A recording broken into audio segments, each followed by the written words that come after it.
بالله من الشيطان الرجيم. بسم الله الرحمن الرحيم. أحبابي وإخواني في الله، أحييكم بتحية الإسلام. السلام عليكم ورحمة الله تعالى وبركاته. الحمد لله القائل: نساؤكم حرث لكم فأتوا حرثكم أن شئتم. الآية. والصلاة والسلام على النبي القائل: وفي بضع أحدكم صدقة.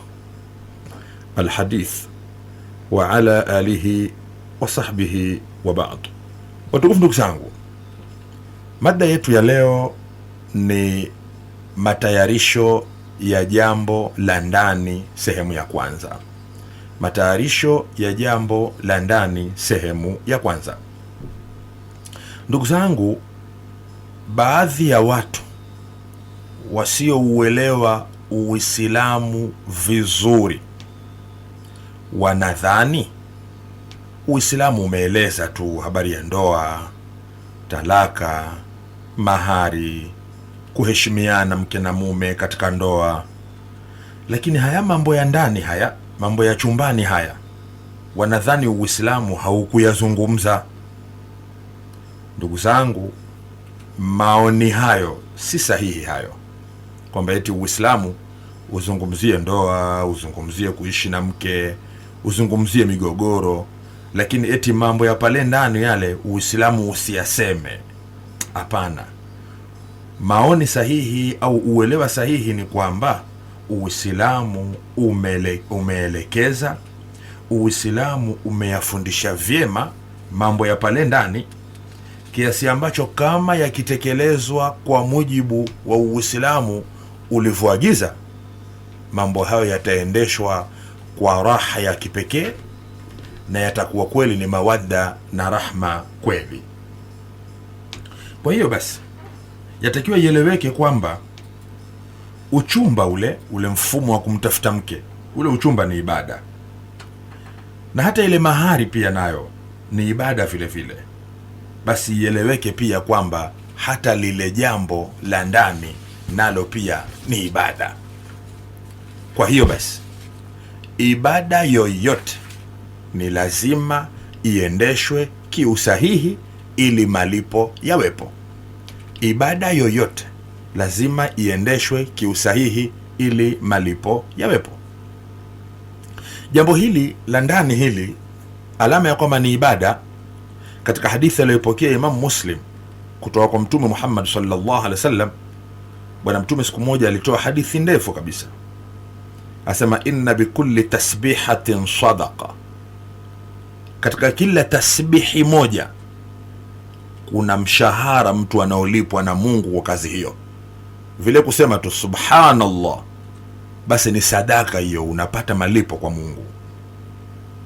Alafu wa kulla takbiratin sadaqa, na kila takbiri moja tu, kule kusema Allahu akbar, basi ni sadaka hiyo, unapata thawabu.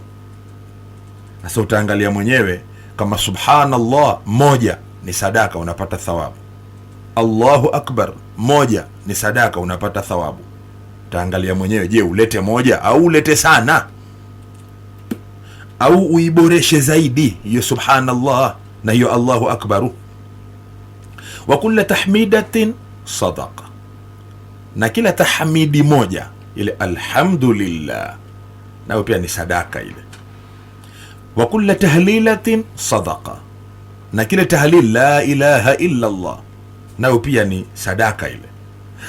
Sadaka maana yake unaweza ukatafsiri kwamba unalipwa malipo ya mtoa sadaka, ingawa si tumezoea ili sadaka hiyo, ile sadaka lazima utoe kitu ambacho ni mahsusi, kinaonekana kwamba hiki hapa. Lakini kumbe ile tahmid ni sadaka, tahlil ni sadaka, alafu takbir ni sadaka, na tasbih ni sadaka. Wa amrun bil ma'ruf sadaka, kuamrisha mema nako pia ni sadaka, unapata thawabu. Wa nahyu anil munkari sadaka, kukataza mabaya pia ni sadaka.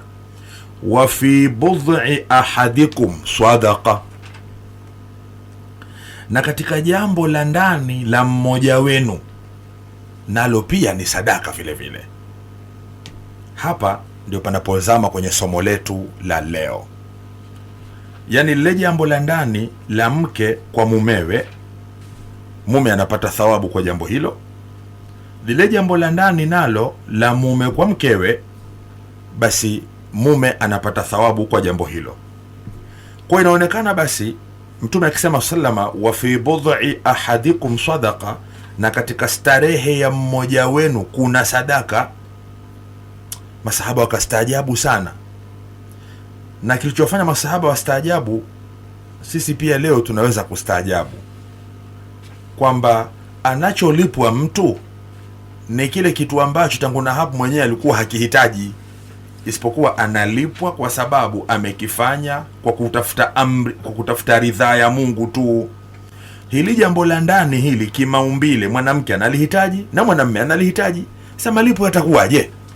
Qalu, masahaba wakasema kumwambia Mtume sallallahu alaihi wasallam, ya Rasulullah, ayati ahaduna shahawatahu wa yakunu lahu fiha ajr, hivi kweli mmoja wetu atekeleze matamanio yake, jambo ambalo mwenyewe alikuwa akilitamani, anakidhi haja yake ya kimaumbile, alafu eti apate malipo kwa Mungu? Eti vipi inakuwa? Bwana Mtume naye kwa kuwa ni fundi wa kufundisha, bingwa, akageuza upande wa pili. Araaitum, hivi mnaonaje, lau wadhaaha fi haramin, lau hayo matamanio yake ambayo anayatekeleza kwa mkewe, au hayo matamanio yake mwanamke ambayo anayatekeleza kwa mumewe, lau angeamua kuyafanya katika njia ya haramu, akana alaihi wizru, hivi angekuwa anapata madhambi basi sahaba walivyoelewesha lile wakaelewa kwamba kumbe ile haja ya mume kwa mkewe, ile haja ya mke kwa mumewe, akiitekeleza katika njia nyingine isiyokuwa ya ndoa inakuwa haramu. Fakadhalika idha wadhaaha fil halali kana lahu ajr, hali kadhalika basi akiyaweka hayo matamanio yake katika njia ya halali, basi yanapatikana kwake yeye malipo.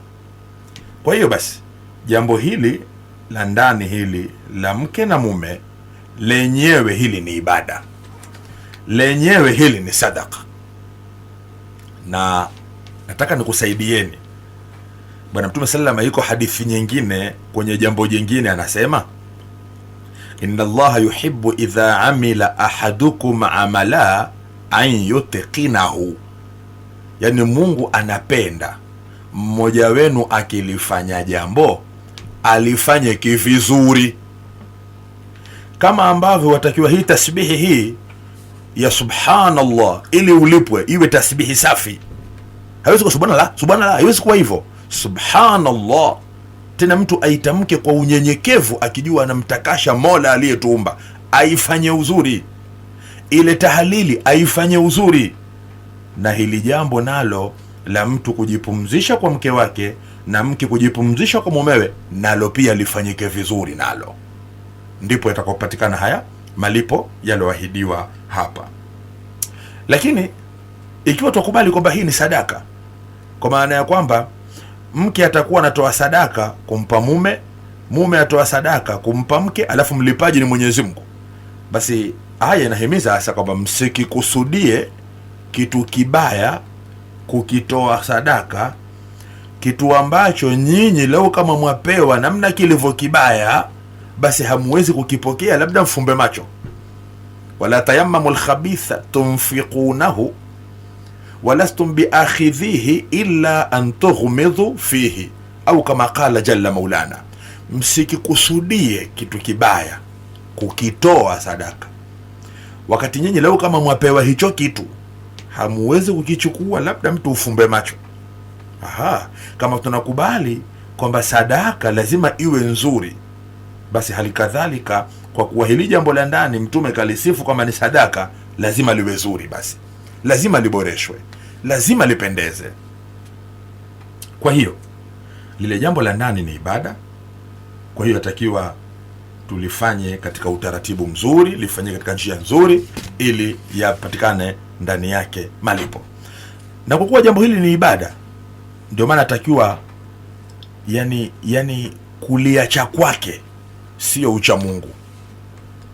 Yani kama kuna mtu kwa mfano amejiwekea utaratibu kwamba hapendi sana kukutana na mkewe, hapendi sana kukutana na mumewe, mwenyewe anaona muda huo autumie kwa kuswali sana, muda huo autumie kwa mambo yake ya tasbihi sana, nyiradi sana, itikafu sana, atakuwa hakutenda haki. Kwa kuwa jambo lenyewe limesifiwa kwamba linahusikana na nafsi, basi kila jambo liwekwe mahala pake. Walinafsika alaika haqa, nafsi yako nayo pia ina haki vile vile. Kwa lazima jambo hili litengewe mazingira, na wala zisitafutwe ibada halafu ikawa zile ibada eti zimevuruga hili jambo, kwa sababu likivurugwa sana kutakuwa na dhana potofu kana kwamba lenyewe si muhimu, wakati kumbe lenyewe nalo ni muhimu vile vile, tena lina umuhimu wa pekee. Ndio maana wale watu wale watatu wale ambao walikuwa wakijisifu, mmoja akasema yeye atakuwa kazi yake mkuswali tu, mmoja kazi yake ni kufunga tu, mmoja asema kazi yake atakuwa haoi wanawake. Mtume aliwakosoa wale, na katika alichowakosoa ni kwamba yeye mtume ni mcha Mungu zaidi, lakini asema mara anafunga mara anakula, na pia anasema yeye mtume anaoa wanawake. Kwa inaonekana wazi kwamba suala la hili la jambo la ndani hili ni suala takiwa liangaliwe katika mtazamo wa kiibada, lisiangaliwe katika mtazamo kama vile swala fulani la kipuuzi hivi, kiasi ambacho mwanamke akitakiwa au mwanamme akitakiwa hutaja jambo fulani ambalo ni muhimu zaidi kuliko hili. Hapana, itakuwa hapo hatukulitizama katika mtazamo aliotaka Mtume sallallahu alaihi wasallam. Kwa hiyo likifanyika vizuri ni jambo lenye thawabu sana. Hata nimeona kwenye kitabu mtu mmoja alikwenda kwa Saidna Ali bin Abi Talib karamallahu wajha kupeleka kesi. Hatusemi kwamba ni kesi ya kipuuzi, lakini ni kesi. Fika kumwambia, ya Amir al-Mu'minin, inna limraa, ewe kiongozi wa Waislamu, mimi bwana na mke wangu, lakini yule mke wangu bwana, kullama jama'tuha taqulu li qataltani. Asema kila nikipumzika naye ndani katika mambo yetu, basi yeye ananiambia mimi, umeniua wewe, umeniua. Basi akatakiwa ile kesi aihukumu Saidna Ali kama huyu bwana aendelee kumuua mwenzie au aache kumuua mwenzie. Saidna Ali akajibu maneno ya hikma, faqala lahu Aliyun, Saidna Ali akamjibu yule mtu, uqtulha wa alayya ithmuha, kaendelee kumuua alafu madhambi yake nitabeba mimi huko. Angalia jambo lenyewe lilivyopata umuhimu namna hii. Huyu abja kelele kwamba anauliwa, lakini Saidna Ali akaagiza kwamba kama uuaji wenyewe ni wa aina hii, basi wewe endelea kumuua, na kama ikibidi ni dhambi, basi nitabeba mimi Ali huko, lakini kauaneni huko. Angalia lilivyopata fursa jambo hili. Sasa haiwezekani eti jambo kubwa kama hili iwe halina matayarisho yake, halafu matayarisho ambayo yamefundishwa kisheria, badala ya kuyaendea yale matayarisho ambayo yako kinyume na misingi ya kisheria. Hata Mtume akielezea matayarisho aliposema sallama, la yaqa'na ahadukum ala imra'ati, mmoja wenu bwana asiwe na kawaida ya kumwendea mkewe, au mwanamke pia asiwe na kawaida ya kumwendea mumewe, kama taqa'ul bahima, kama anavyokwenda mnyama vile, asifanye hivyo. Waliyakum bainaha rasul, isipokuwa tu kati ya kule kumwendea na kati ya huyu mwendeaji, katikati hapa lazima pawe pana matayarisho hapa. Kila akaambiwa Mtume, wa mar rasulu, hayo matayarisho ni yapi? Bwana Mtume akataja kwa uchache kabisa, asema alqiblatu wal kalam, kwanza ni kubusu, alafu ni maneno. Angalia Mtume alivyofasaha, sema ni kubusu.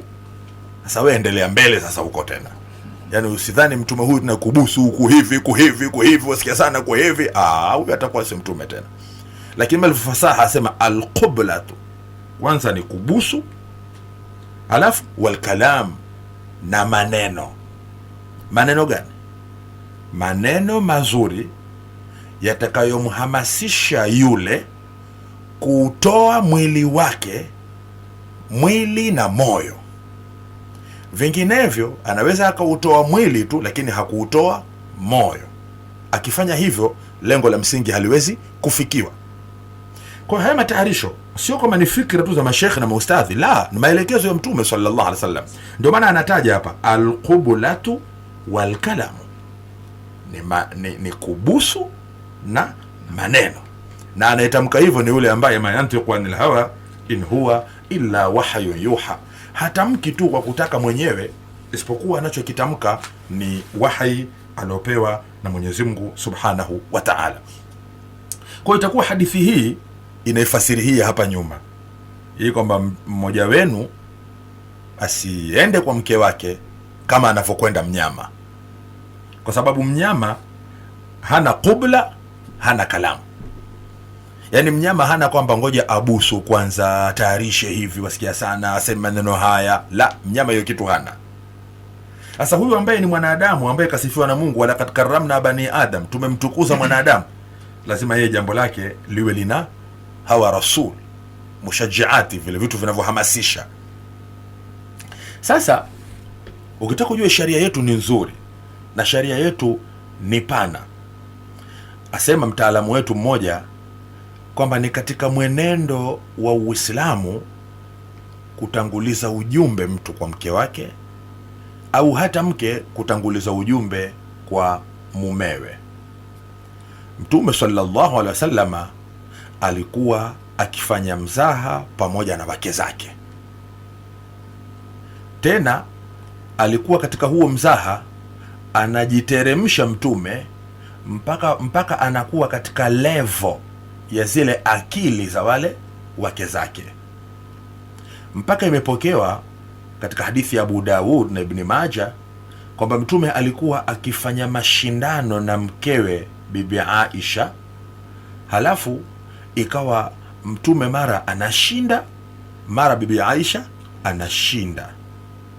Yani ukituliza akili vizuri, ukaleta umri wa Mtume, ukaleta daraja yake, ukaleta umri wa Bibi Aisha, halafu ikawa kuna kitu kinachoitwa kama kushindana hivi, ambacho kukimbia kimbia hivi, mara Mtume kashindwa, mara Bibi Aisha kashindwa. Hii picha hii itamfanya Bibi Aisha moyo wake uwe na furaha sana. Kwa kule kuwa na furaha, ni rahisi katika matayarisho kama haya, akifika ndani huyu ni rahisi kumfurahisha mtu ambaye alimfurahisha mwanzo. Kwa tukisema kwamba matayarisho maana tumeita kabisa maudhui yetu ni matayarisho ya jambo la ndani. Kwa matayarisho haya yako ambayo yako kule ndani, nadhani tutaeleza kwenye kipindi cha mbele, lakini yako yanayotayarishwa kabla ya kuingia kule ndani. Sasa Mtume wakati anafanya mzaha na mke wake, anamtayarisha huyu mkewe wakiwa wako nje, ili yule mke kwanza asijenge hofu ya kumwogopa huyu mume mwenyewe. Maana kuna baadhi ya watu, mtu anaoa lakini yule mwanamke anamuogopa yule mume, mpaka ili aweze kupumzika naye lazima azimetaa. Lakini kwa hivi kumuona hata usoni hawezi, namna anavyomuogopa. Hapana, huko ni kukhalifu mazingira ya dini. Takiwa mtu awe karibu na yule mke wake kifikra.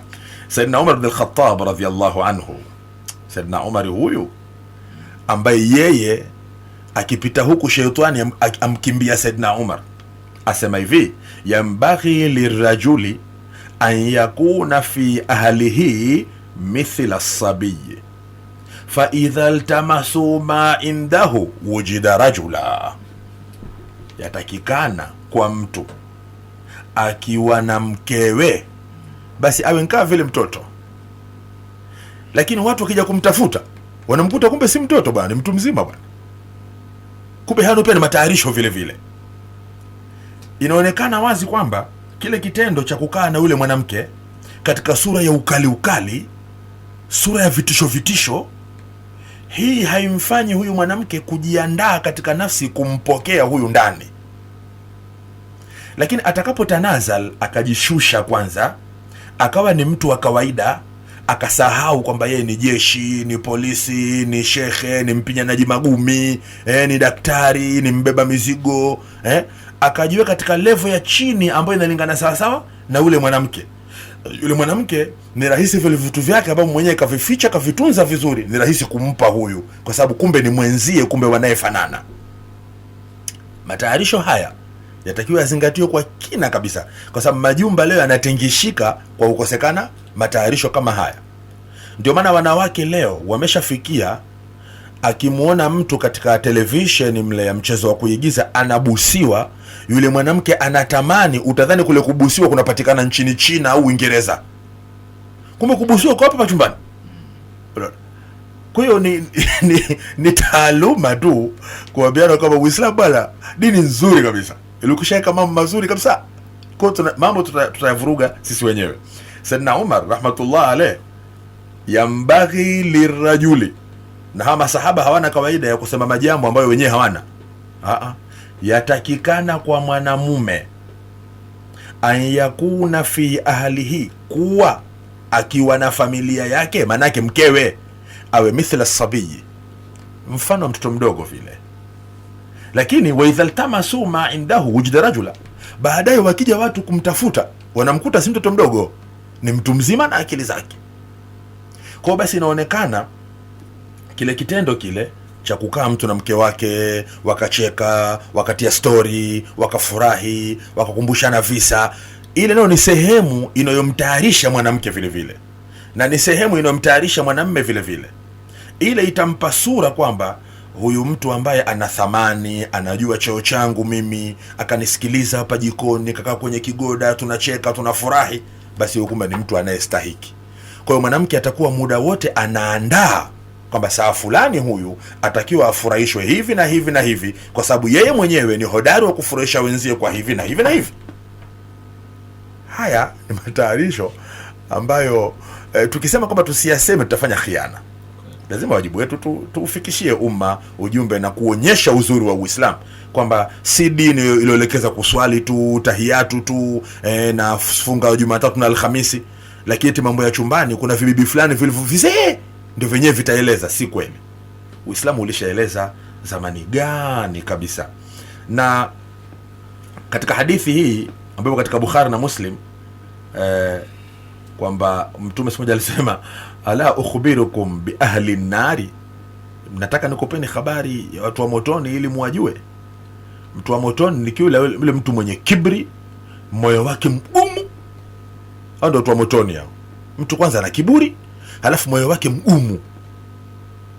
Yani katika mapokezi mengine, la yadkhulul jannata, hata ingia peponi, aljawadhu, yule mtu ambaye moyo wake mgumu, ana wala alja'fari wala jitu lenye kiburi, aliingia motoni lile. Kumbe wataalamu wakaifasiri kwamba alja'fari asema aishadidu ala ahlihi, yule mtu ambaye mkali sana akiwa na familia yake. Yani akiwa na mkewe au na wanawe ni mtu mkali kama nyati, kiasi ambacho yule mke hajengi kutamani kwamba arudi kazini upesi huyo, hajengi hicho kitu.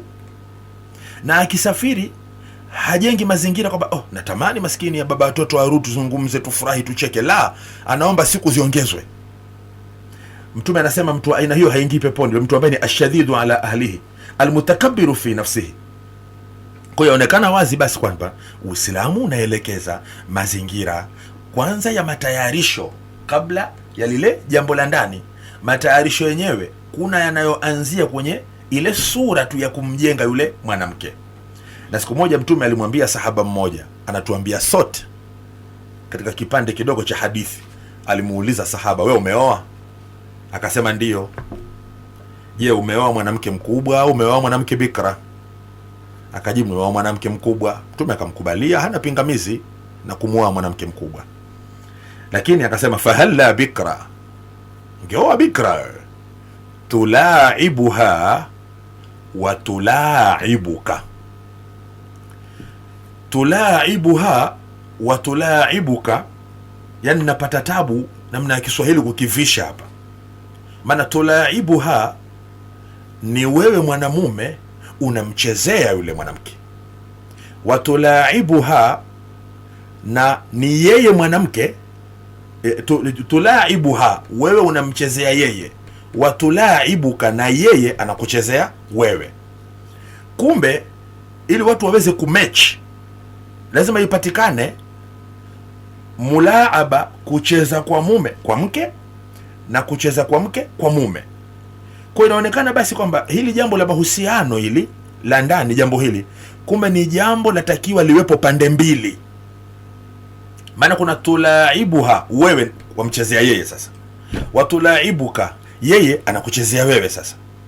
Kwa hiyo sura ya kwamba ni watu wanaofurahi katika pande mbili, si upande mmoja. Kwa hiyo nyumba yoyote itakayoendeshwa katika mazingira ya kama mwanamke anajiona ana kiburi, ana pesa hivi, au ni mzuri wa sura, na akajihisi kwamba yule mume ndio ana haki ya yeye kustarehe na yeye, lakini yeye mke hastahiki kustarehe na yule, tayari nyumba hiyo haiwezi kudumu. Na nyumba ambayo mwanamme naye atajihisi kwamba huyu madhal namlisha, namvisha, haendi kazini, mimi nataabika kule, yeye ndio ana wajibu wa kunifurahisha mie, nyumba hiyo pia haiwezi kudumu. Ili idumu lazima ibeze haya maneno ya Mtume haya, tulaibuha wa tulaibuka. Hiyo lazima ijae namna hiyo. Sasa nikitaka nieleweke vizuri katika eneo hilo, ni kwamba hili jambo ni jambo la pande mbili. Na matayarisho haya ndugu zangu, yanaanzia kwenye saikolojia, alafu mwisho wake ndio kwenye mwili. Yani kumbe yatakiwa matayarisho kwanza ni ile akili yenyewe itayarishwe kwanza, halafu baadaye ndio uje utayarishwe na mwili wenyewe. Lakini ni vizuri tukaelewa kwamba kila mmoja kati ya mume na mke anatakiwa agombee kumtayarisha mwenzake, kila mmoja. Yani washindane, iwe huyu mwanamme anagombea kumtayarisha mwenzake na yule mke naye anagombea kumtayarisha mumewe. Sasa kwa sababu kila mmoja amekusudia, wanakuja kujikuta kwa kule kutayarishana kwao kunakamilika upesi. Kama nilivyotanguliza kusema, haitakiwi mmoja kutafakhar na kujiona yeye ndo ana haki. La, hata Qur'ani imetamka wazi, hunna libasul lakum wa antum libasul lahunna. Wao ni nguo yenu na nyinyi ni nguo yao. Kwa hiyo pale patakapotokea tu mmoja akaharibu utaratibu huu, akajiona yeye ndiye mwenye haki zaidi, mwingine hana haki, tayari jambo hili litaharibika. Kwa hiyo basi, mtayarishaji mwenziwe wa kisaikolojia, mtayarishaji mwenzie wa kimwili, kila mmoja afanye kazi hiyo. Lakini mke atakiwa awe ndiye mwanzilishi wa kumtayarisha mume kisaikolojia. Na nina sababu ya kusema hivyo. Yani huyu mume kwa mazingira ya kidunia anatoka, anaenda kuhangaika. Kule kazini atukanwa, kule kazini saa nyingine kapigana na mwenzie kutafuta hiyo riziki yenyewe ya mashaka. Kwa hiyo huyu wakati anakuja, kwenye kichwa chake kuna kaseti ya kule kazini, alivyotukanwa, alivyohangaika, alivyotafuta nini. Sasa mke anatakiwa amrefresh huyu, amsafishe, wanahitaji watoto leo kurefresh mind, yani amsafishe huyu, kwa sababu tayari huyu anakuja na takataka za matatizo. Kwa atakiwa akifika hapa sasa, huyu mke ndo aanze kuisafisha akili yake huyu. Ile akishasafisha akili yake ikiwa safi, sasa ataielekeza akili ile kwenye mambo mengine. Kwa sababu akimtaka aingie kwenye mambo mengine mzima hatoingia. Huyu kishatukanwa kazini, kishakopa kule, pengine mkoba aloushika kaukopa, lakini hasemi kama kakopa. Kwa tayari huyu ana kitu kichwani. Ndio maana nikasema ni vizuri basi katika haya matayarisho ya kisaikolojia ya kiakili, yani mke awe ndiye mwanzilishi, yani ndio aanze uchokozi. Sio kwamba yeye ndio mwenyewe alafu basi dume liwe limetulia tu hivi kama jiwe. Hapana, huyu ni mwanzilishi. Sasa basi akiwa yeye ndiye mwanzilishi, mke basi hapo atakiwa awe ndiye wa mwanzo kumtayarisha mumewe. Tena amtayarishe katika kiwango ambacho pengine yule mwanamume hakukusudia, lakini ataamua kukusudia kuanzia pale. Yani alipotoka huko hakukusudia kwa mimi nikifika nyumbani nitafanya 1, 2, 3 leo usiku, hakupanga. Lakini kwa vile alivyosafishwa akili yake, anaamua kupanga kuanzia pale alipoanza kusafishwa akili. Hii kitu ni muhimu sana, matayarisho hayo. Sasa al-Ustadh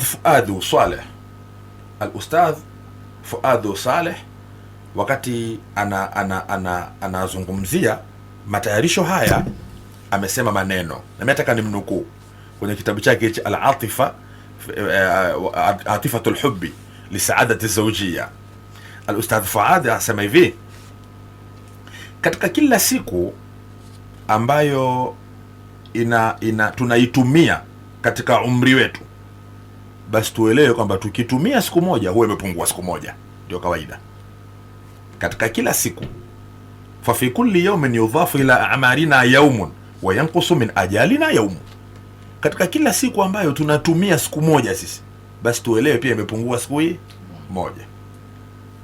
Fasaidu, mume bora, mume aliyefaidi, man kana yawmuhu malian bil amali salih, ni yule ambaye siku yake yote imejazwa matendo mazuri, wal kasb al halal, na chumo la riziki ya halali, warajulu najih, na mwanamume aliyefaulu, fi hayatihi, katika uhai wake, akawa eti mwanamume kafaulu hasa mambo yake yenda vizuri, la shaka anna waraahu imra'atun najiha, hapana shaka nyuma yake kuna mwanamke mzuri tu aliyefaulu vile vile. Yani Mungu hakuumba mafanikio ya mwanamume nje ya mwanamke. Yani mwanamume ukimchunguza kama anapigana magumi sana, basi nguvu nyumbani. Ukimchunguza mwanamume kama anasoma vizuri sana, anaimba vizuri sana, anacheza vizuri sana, anafundisha vizuri sana, lazima tu kuna msaada fulani wa mwanamke. Maana huwa anasema hivi ni mtaalamu, sio mtu mjinga hata kidogo. Asabu warajulu najihu fi hayatihi la shaka anna waraahu imra'atun najiha, lazima awepo nyuma yake. Kwa hiyo basi tena mwanamke huyo awe ni mu'mina qani'a bizawji warizq, mwanamke muumini mwenye kutosheka na yule mume aliye naye, mwanamke mwenye kutosheka na riziki anayoivumbua mumewe. Asiwe ni mwanamke ambaye ni kama bahari, kile ukitia madebe ya sukari kama vile hujatia kitu. Mwanamke wa aina hiyo hawezi kuwa msaada kwa mumewe.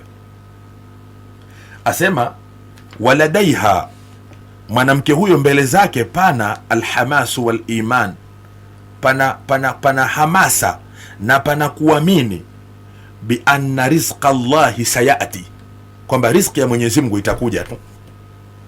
Mwanamke huyo ambaye utakamtayarisha mumewe ni mwanamke gani? Maana sio kila mwanamke ukimwambia maneno haya mtayarisha mumewe atamtayarisha, hapana. Asema mwanamke ambaye anategemea kwamba riziki ya Mwenyezi Mungu itakuja tu, mahama hawala al-akharuna man'ahu, kila watakavoshughulika watu wengine kuizuia riziki hiyo, muda wa kuwa Mungu ametaka ije itakuja tu. Asema in qaddara Allahu lahu an yasila ila usratiha, Mwenyezi Mungu akikadiria riziki hiyo ifike kwenye familia yake, itafika tu. Mwanamke bora ni yule ambaye ana itikadi hiyo, huyo ambaye ni mwanamke tunayemtegemea kwamba nguvu ya mume itakuwa inatokana na mwanamke huyo. Fazawjatul mu'mina, mwanamke muumini, tudhakiru zawjaha kulla sabahin bima kanat taqulu almar'atu salihah fil zaman as-sabiq. Yani mwanamke muumini ni yule ambaye atakuwa anamkumbusha mumewe kila asubuhi, kumkumbusha maneno walioyasema wanawake wema katika siku zilizopita. Mwanamke huyo mume akitaka kutoka anaanza kumshika ile nguo, anamwambia hivi: ya Abdallah, mja wa Mungu unayetoa kwenda kazini, we ittaqillaha fina, muogope Mwenyezi Mungu juu yetu wewe, wala tut'imna min haramin, usitulishe riziki ya haramu. Huko ndio kuna kuhangaika huko, katafute riziki, lakini haramu usichukue. Fa innana, hakika sisi, nasbiru ala al-ju', tunaweza kuvumilia juu ya njaa, wala nasbiru ala an-nar, lakini hatuwezi kuvumilia juu ya moto. Kwa kama unakwenda kutafuta riziki kwa ajili yetu sisi hapa nyumbani, jihakikishe unatafuta riziki ya halali. Msikilize mwanamke mwenyewe, maana asijakawa mwanamke mwenyewe akaanza kujisifu kwamba la, mafanikio yako mume wangu yatokana na mimi. Hizi sifa zenyewe unazo? Lazima hii sifa kwanza inayokufanya huyo mume akawa ni mtulivu kweli unayo. Kwanza sifa ya kutosheka, sifa mpaka hutaki riziki ya haramu, namna ulivyokuwa mcha Mungu. Anaendelea mtaalamu, anasema mwanamke, wewe usimbebeshe mume wako matakwa mengi. Yani vile mume akati atoka kuna kutafuta riziki, yani hata hajaipata riziki yenyewe ushaanza adaiwa mchango wa harusi, kuna mchango wa hitima sijatoa, bibi yangu kule kijijini ataka dawa, alafu mjomba kibanda chake kimevunjika, alafu shangazi naye ataka operesheni. Yani kiasi ule mume hata vile akitoka anatoka na mzigo kutoka pale nyumbani. Yani kila anachokitafuta kabla hajakipata kishatumika tayari, na ni matumizi ya mkewe tu. Mwanamke wa aina hii hawezi kumtuliza huyu mume. Hawezi kumsafisha akili wakati akirudi kazini, kwa sababu yule mume anarudi kazini akiwa kama mshtakiwa anayekwenda kujibu kesi, kwa sababu alichotumwa hakuleta. Sehemu hii, dada zangu, mkinielewa vizuri, na bahati nzuri mimi nanukuu tu, itasaidia sana kudumisha haya majumba yetu ambayo kutwa kucha yanapata nyufa na mwisho yanavunjika kabisa kwa watu kuachana. Asema wala tutalibihi birizqi ghadin lianna ghadan lam yati ba'du. Usiwe na kawaida ya kumdai mumeo riziki ya kesho. Kesho si haijafika. Yani ile angalia, lakini kesho.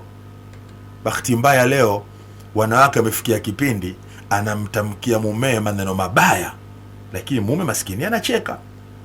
Maana kumwambia mume kwamba yatengeze vizuri mambo yako ya watoto, kwa sababu ukifa mimi nitapata tabu. Yani haya maneno ya kumwona mumeo afe ili wewe ubaki na watoto, hivi maneno ya mume yanamfurahisha kweli? Lakini mume anacheka, hawapata tabu, nitaweka akaunti, nitafanya hivi, lakini muone kaeka agenda kwamba huyu muda wa kuwa ataka mimi nife mbele, basi akiona sifi aweza kaniua huyu. Kwa hiyo haitakiwi mwanamke kumjengea mazingira mumewe kwamba wewe utaondoka. Asimjengee hivyo. Asa anamtaka huyu riziki ya kesho. Shekhe asema asimtaki riziki ya kesho kwa sababu kesho haijafika. Sasa kama kesho haijafika, kesho, hakuna haja ya kesho. Asema muwekee mumeo mategemeo.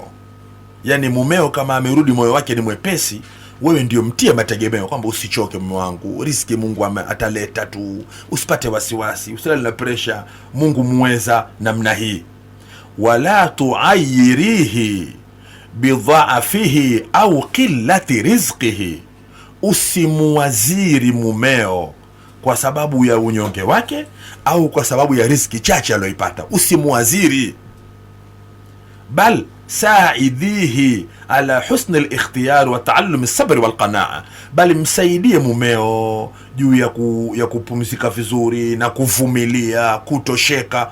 Yani vile mume karudi kazini, katafuta kitu kakikosa, kule kumtayarisha kwamba basi tulia, Mungu ataleta, fanya subira, madhali nyumbani leo tumekula, Mungu yupo, tutakula, kuna ungo mbaki pale, nitapika, tutakula. Ile inamtayarisha mume akiingia chumbani aweze jambo. Lakini kama leo umerudi ndio hukuja na kitu, sijui itakuwaje. Mume wa aina hii hata akute mtu ndani kajipaka rangi sio za mdomo, atie mpaka kwenye pua, haiwezi kusaidia kwa sababu hajasafishwa kile kichwa. Matayarisho haya ni muhimu sana. Yani kama jamii itazingatia, kwa sababu kiukweli hasa sio ya kwetu, si kazi yetu kunukuu tu.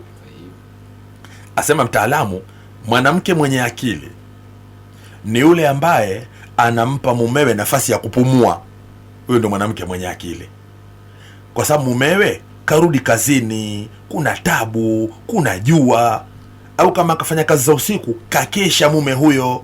Kwa hiyo atakiwa akirudi tu katika kumrefresh, yani yule mume ampe yule mke ampe mumewe yani kupumzika, yani apowe. Asema fa innal amala huwa makanu al-kafahi was-saraa wal-alam fayanbaghi an yakuna al-baytu makana ar-raha wal-hudu was-sakina. Kule kazini kule ni mahala pa kuhangaika, mahala pa taabu, mahala pa fujo. Yatakiwa nyumbani kuwe ni mahala pa kupumzika, mahala pa utulivu.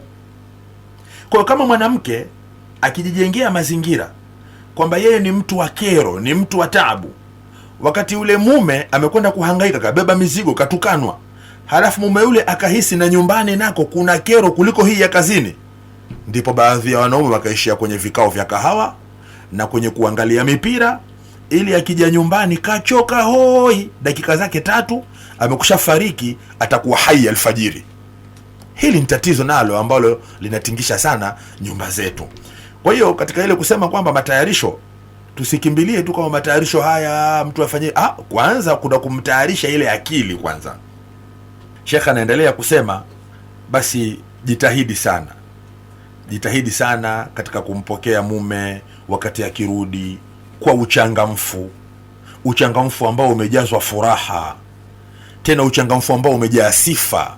Mtu amwambie mumewe ahlan wa sahla, ahlan wa marhaban bil habibil ghali. Ahlan wa sahla, Kiswahili cha kwetu ahlan wa sahla ni karibu bana, karibu mpenzi wangu ambaye thamani yako kwangu ni kubwa sana, karibu. Yani vile anatoka kazini, yale mapokezi, kiasi ambacho kama kuna mtu mwingine kafuatana naye, aweza kumuuliza, kwani wewe ulisafiri ni rafiki yangu? Maana yeye kazoea anapokewa na mkewe hivyo, akisafiri ndio anajenga hamu.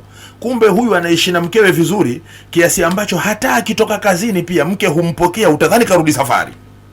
Ahlan wa sahla, karibu. Ahlan wa marhaban bil habibil ghali, karibu mpenzi ambaye alghali ni mtu ambaye thamani yake iko juu. Halafu mwanamke anamalizia hamdan lillah ala salamatik, namshukuru na namsifu Mwenyezi Mungu kwa kusalimika kwako wewe ukarudi salama. Maneno kama haya yashatosha kwamba ni matayarisho tayari, kwamba kumbe huyu mwanamke amefurahia kurejea salama kwa mumewe. Aendelea mbele, Sheikh asema, anza kutayarisha pale mahala ambapo mumewe atakaa, kwa sababu vile wakati anakuja ushajua kwamba yule anarudi sasa, na ushajua kwa mahala fulani atakaa, basi pale ambapo atakaa upatayarishe. Aendelea Sheikh, likulli rajulin adatun muayyanatun min ma'kalin au mashrabin hawili an taqaddami au an tuqaddimi li zawjaki ma i'tada duna talabi minhu. Kwa kuwa kila mtu ana mahala pake alipozoea kukaa, kila mtu ana chakula anachokipenda sana, basi hakikisha wewe mwanamke unamtayarishia mumeo mahala pa kukaa, unamtayarisha mumeo chakula bila yeye kutaka. Si ushamzoea kwamba anataka kitu fulani. Kwa hiyo vile kukuta tu kwamba huyu kumbe alikuwa anajua kwamba mimi napenda kitu fulani kisha kitayarisha, hiyo pekee yake tayari ushaanza kumtayarisha tayari huyu. Yani wewe umetayarisha, kumbe umemfanya yeye naye aanze kujitayarisha tayari. Anaelezea Sheikh kwamba liyakun hadithuka ba'idan an mashakil al-usra wa humumiha wa kulli al-munaghasati li sa'atayn ala al-aqal. Jitahidi sana mumeo baada ya kurudi kazini, mazungumzo yako yasihusiane na matatizo ya nyumba na matatizo ya familia. Yani jitahidi usimpokee kwa matatizo kiasi kama masaa 2 hivi.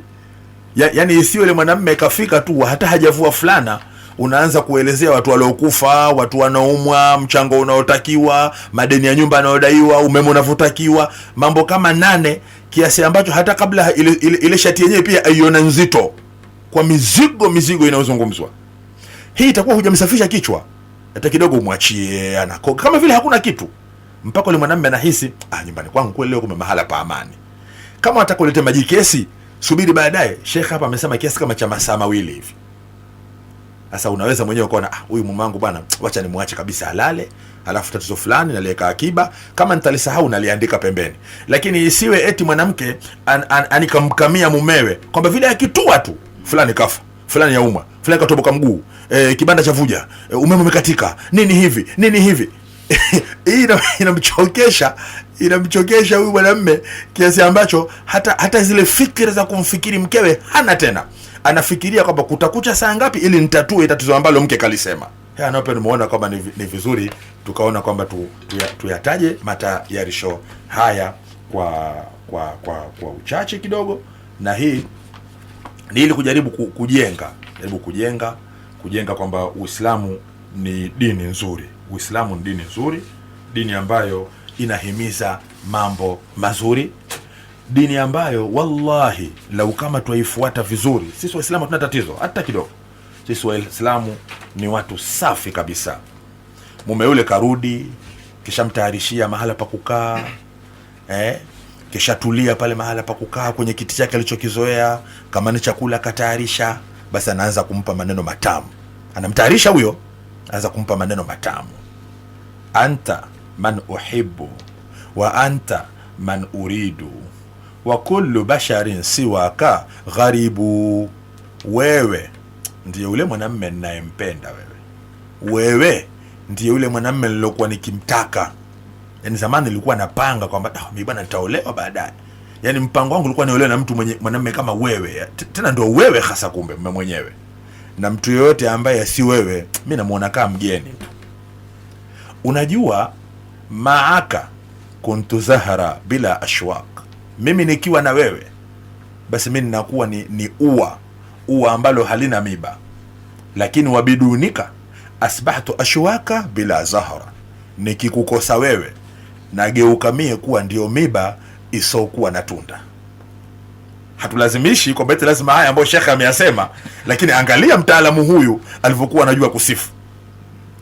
Sasa mimi nikiwa na wewe, basi ninakuwa ni tunda ambalo halina miba, lakini nikikukosa ninakuwa ni miba ambayo haina tunda. Tena basi, lau kama ingekuwa si matarajio ninayoyaona katika macho yako, na ingelikuwa si maneno mazuri ninayoyasikia katika masikio yangu kutoka kwako, na midomo yako inavyonitaja vizuri, basi mimi ningekuwa sina haja ya kubakia katika hii dunia. Isipokuwa tu katika muda mrefu mimi ningekuwa nishakwisha zamani gani. Lakini ukoona niko hai, natembea, ni hivi, ni kwa sababu wewe mume wangu unaona unanipenda mimi. Asema na hapa kwa Mwenyezi Mungu, dunia haitapata giza hata siku moja kwenye macho yangu. Mfano dunia itakapopata giza siku ambayo mimi nitajua umenichukia wewe. Sasa dunia mimi sioni kama ina giza. Naona nyeupe tu, usiku naona kweupe, mchana kweupe. Lakini siku nitakayojua wewe umenighadhibikia mimi, siku hiyo nitaona hii dunia ina giza. Tena basi, ingelikuwa huu umri huu unaweza ukasimama wakati mimi nikikaa miguuni mwako au nikitizama macho yako, basi ingelikuwa raha sana. Yani kila nikikutizama hivi, basi wa umri hausogezwi mbele. Alafu nikikaa miguuni mwako naona umri hausogezwi mbele, dunia ingelikuwa raha kweli. Basi nitazame kwa mapenzi basi. Atini nadhrata hubbi. Hebu nipe basi mtazamo wa mapenzi basi. Hebu nishike basi mshiko wa mapenzi basi. Ukifanya hivyo, la utika ma tabqa min ayami al-umri. Na mimi nitakupa wewe kila kilichobakia katika umri wangu uliosalia. Kisharudi kazini huyo, matatizo ya nyumba hakupewa wala hakutukanwa. Chakula kizuri ambacho ndicho anachopenda kipo.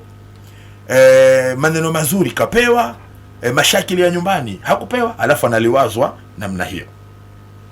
Asa mimi, mwanamke amwambia mumewe, kama mimi bwana nitakuwa kazi yangu na kugombea wewe, basi siku za raha nitakugombea mume wangu, na siku za shida nitakugombea wewe. Tena mimi nitakuwa na kusamehe wewe. Tena mimi nitakuwa natengeneza sababu. Yani mimi nitakuwa na kutetea wewe. Umepatia mimi nakutetea, na ukikosea pia nakutetea. Namna ninavyokupenda. Sasa wa ubariru al-asbaba fi sah wal khata. Yani katika kupatia, kukosea, mimi nitakuwa nakutetea wewe. Alafu nitaona basi utanisifu siku moja na mimi katika watu watukufu mbele zako. Lakini asasu alaqatina al-aman, msingi wa mahusiano yetu mume wangu ni uaminifu. Wa asasul amani as-sidq, na msingi wa uaminifu ni kuwa wa kweli. Kwa hiyo basi usduq daiman ma'i, jitahidi mume wangu kuwa mkweli unapokuwa na mimi. Ukifanya hivyo, liuqadhima laka hayati hadiya, ili nikupe zawadi uhai wangu wote. Angalia maneno haya mwanamke huyu anavyoweza kumtania mumewe na kumpenda mumewe. Mtaalamu huyu anafunga hapa chini, tena maandishi yake yaandike kwa wino mwekundu. Asema alhubbu antara bi'ainaiha wa antara hiya bi'ainaika. Asema mapenzi ya dhati hasa ni wewe kuona katika macho yake mke wako, Na mapenzi ya dhati hasa ni yeye mke kuona katika macho yako wewe, yaani muwe ni watu mnaopendana mpaka macho yenu yanapata athari katika kutazamana. Matayarisho kama haya tujenge imani ya yakini kabisa kwamba kwa matayarisho kama haya lazima mume atakuwa tayari ametayarishwa kisaikolojia kiasi ambacho hisia za kumhisi mkeo yuko nazo. Kwa kuwa muda umekwenda sana, inshallah Mwenyezi Mungu atujalie tuelewe sasa inshallah. Aliyetuelewe sasa inshallah. Aliyetuelewe sasa inshallah. Aliyetuelewe sasa inshallah. Aliyetuelewe sasa inshallah. Aliyetuelewe sasa.